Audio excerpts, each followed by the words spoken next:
Hi, Michael. This is Jim Gillis with Win My Vote, and thanks so much for getting back to me and linking in.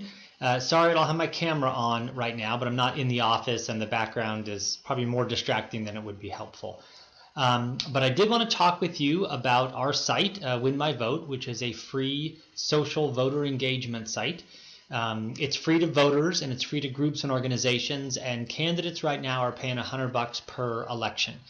And the way that works is that you sign up, you build a profile the same way you would build a LinkedIn profile or a Facebook page, and then you enter the ballot that you're running on. So what you're looking at here is the 2016 presidential ballot that we did for the national student parent mock election, and that's where we sort of did a beta test on it. We had about 5 million teachers and students throughout the country get on here and click on candidate profiles, listen directly to the candidate and what they have to say. I'm Gary Johnson, candidate for President of the United States, and I approve this message.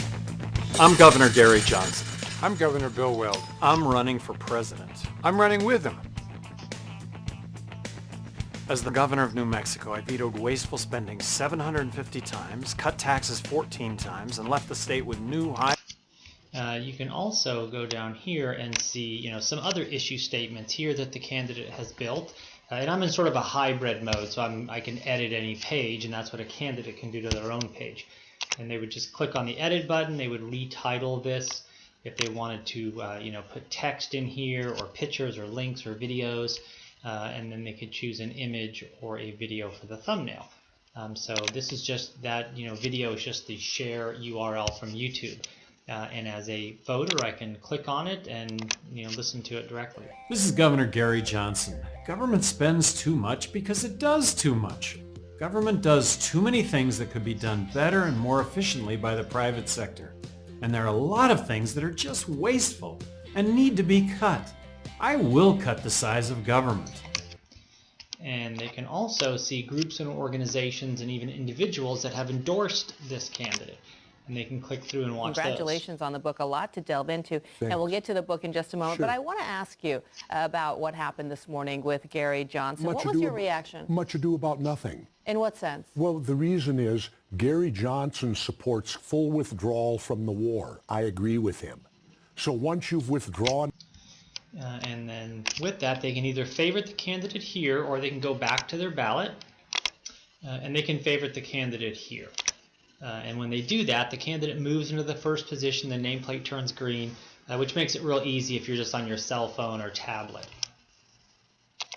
And then it's on to the next race, and then you can go down the ballot here and see all the different races, and you can sort of really manage your vote. You can decide for whom you want to vote, in the community college board. And then you're done with that race, and then you can move on to the propositions and the measures and that type of thing. So after doing the National Student Parent Mock Election, we decided to rework the site a little bit. We don't have the new site up right now. It's going to be very similar to this. As a matter of fact, I'll give you a peek at it. Okay, sorry about this format. The screen capture software wouldn't allow me to change the frame. So hopefully this isn't too distracting.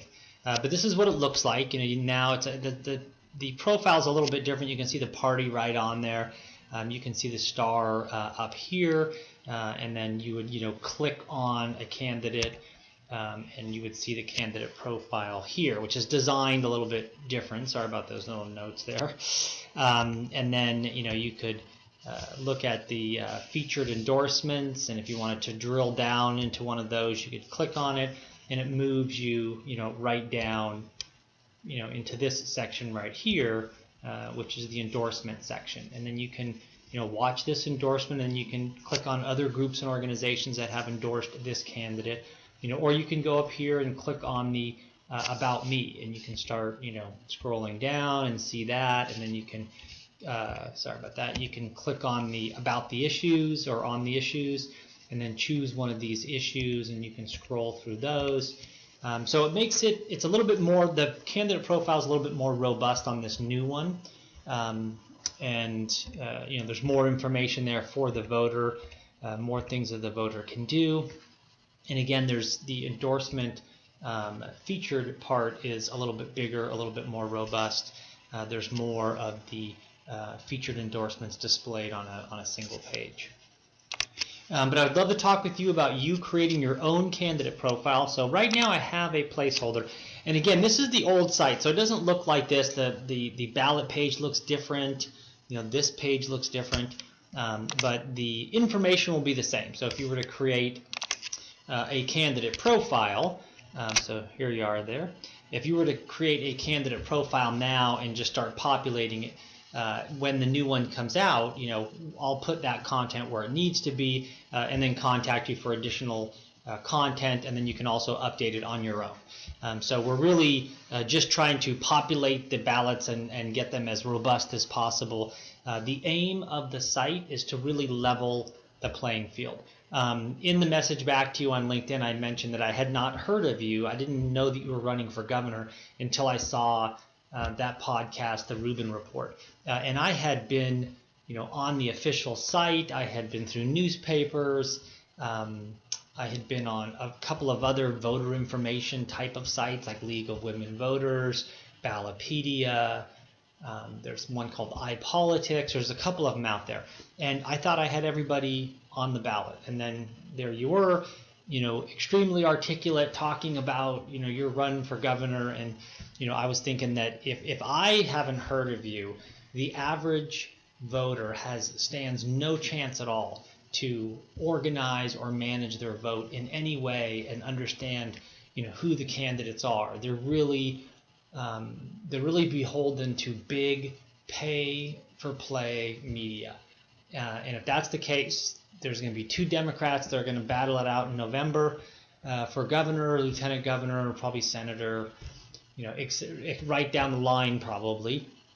And I don't think we're going to be in any better shape in 2020. So again, would love to talk with you about it, and hopefully this makes sense. And sorry for so long. I was only going to make about a 3 or 4 minute video, but it ran long. Okay, bye-bye.